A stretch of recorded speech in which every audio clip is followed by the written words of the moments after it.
Hey, what's going on, everybody? How are we doing today? Today we're gonna go over some of our eBay sales with you, and we wanted to share some of the product we've been getting in lately. A lot of stuff from Home Depot, some electronics, stuff like that. Lots and lots of product. Another truckload of Target. Most of that is kind of the stuff that's up in the front store, you know, their dollar spot. We have a little storefront, and stuff like this sells really good. It's a lot of items, so it adds up pretty quickly. It's got to be thousands upon thousands of items. So just kind of want to give you a sneak peek of what we still have here, what we're selling. Once again, a lot of Home Depot. Stuff sells pretty good. Some of it comes in great condition, like new. Some of it comes broken, super used. Some of it you just have to throw away in the trash. And then some of it, like I said, is brand new, ready to be sold. So lots of stuff. Maybe we even get in treadmills lately. But in this video, we're going to show you what we've been selling on eBay. This is over the weekend. This is all the stuff that we get off the pallets that is online worthy. And if it's not, we put it in our front store for really, really cheap. And people love it. Another good thing about this business, a lot of times you'll get in stuff that you want to use for the business, like this was from Home Depot. And that's gonna be a great workstation, an awesome toolbox, keep us more organized. All right, here's some of the stuff we sold on eBay over the weekend. Some cheap items, then again, we have some very high dollar items. We sell stuff from deodorant, makeup, smoke alarms, light bulbs, blinds, you name it, we sell it. We find all this stuff on our liquidated pallets. And it's overall a good business to be in. You can make some good money. However, if you buy the wrong pallets, you can get a lot of pallets that are just pure trash and you lose money. Oh, there's a customer now. All right, so as you can see, we kind of sell a little bit of everything. I mean, this deodorant I got from Target like last year. We're probably into it for pennies, and we got $10 for a 3-pack. This makeup here, I'm also probably paid maybe 50 cents for all of it. We just sold it for 15 bucks. I mean, even underwear sells. A lot of the stuff is from Target here. We get a little bit of plumbing style mixed in with some of our other stuff. Like these are just cheap diverters. Some guy bought 3 of them, that's like $60. We sell records. This is the best thing on the table. It's a high-end earphones, and we probably paid $60 for these if you factor in the shipping and everything for the pallet we bought, and we just sold them for $600 on eBay, so that's a great purchase. We've even had pallets of full light bulbs from Home Depot.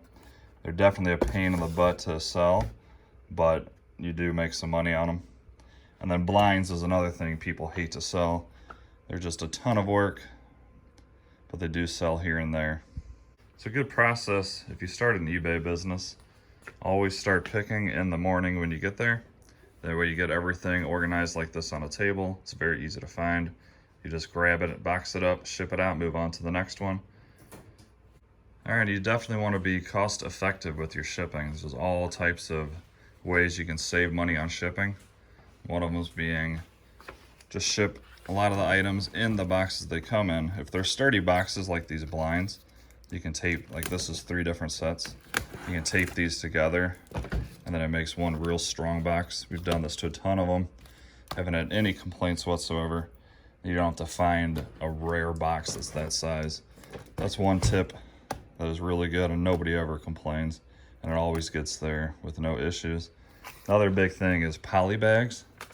These are very inexpensive compared to bubble mailers. I mean, this was probably say 5 cents, and a bubble mailer is a good 50 cents. So if you have stuff that can be kind of squished, like underwear, you can just throw that in a poly bag. Also very light and makes the shipping a lot cheaper, and it's going to get there with no issues. Another thing you can do with records is just grab a box, slide it in between the box, and tape all the edges, and these get there just fine as well. A lot easier than opening up a box. Trying to find one that fits it just right, then cutting it down. And we haven't had any issues at all with cracked records or anything like that, so this really does add some good protection to it. CDs, we've been fine with just putting them in a bubble mailer. It's rare that these get cracked. Anything like this, you definitely want to throw in a box. Poly bag or bubble mailer will definitely not suffice for this type of product. And of course, if you get big into eBay and sell a lot of stuff like we have been, definitely invest in a peanut hopper, and I'll show you that in just a second. It really fills in the gaps really well, and it's not that expensive to use. It's a U-line peanut hopper. It's about 180 bucks. It came with a little bit of peanuts, and it's just simple to use. You put your box under here, you squeeze these scissors here, they fall right in, you let go and it stops. You can fill this entire bag for about $20 worth of peanuts, and it lasts a very long time, and it really, really does protect your product. I love that. It's probably one of the best investments we've made for shipping.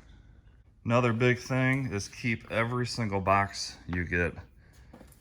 We reuse boxes. I mean, the boxes are for anywhere from 50 cents to $3. So if you have a box you're gonna throw away, you might as well keep it. Eventually you're gonna find something, especially this odd shaped box. When you don't have a box like this and you need it, it's a real pain to make something custom to fit this longer box. But if you have it, just set it aside until you need it. If you've never seen the peanut hopper, this is perfect for this. These are light bulbs. Obviously they're gonna be rolling around and probably break if you don't use anything. Airbags are not as good as this in my opinion. Just grab it, put your box under, squeeze, kind of shake it. And then you want to overfill it just a tiny bit, so when you put these flaps down, it kind of pushes down and makes everything really stable in there, and it doesn't move at all now. Alright guys, so we usually ship around at least 20 items a day, I would say, just on eBay. And we also do Amazon, but we do FBA, so we send our items to Amazon and they ship it for us, which is really nice. So let us know in the comments if you like these types of videos, if you'd like us to upload these more often, what types of videos you'd like to see. If you have any questions at all about eBay or Amazon, feel free to ask. Definitely like and subscribe. At 1,000 subscribers, we're going to do a giveaway. We're going to load up a mystery box with Target items, and it's going to be worth about $200 MSRP, and we're going to ship that for free to the winner. But you do have to like and subscribe. And you guys have a fantastic day. See ya.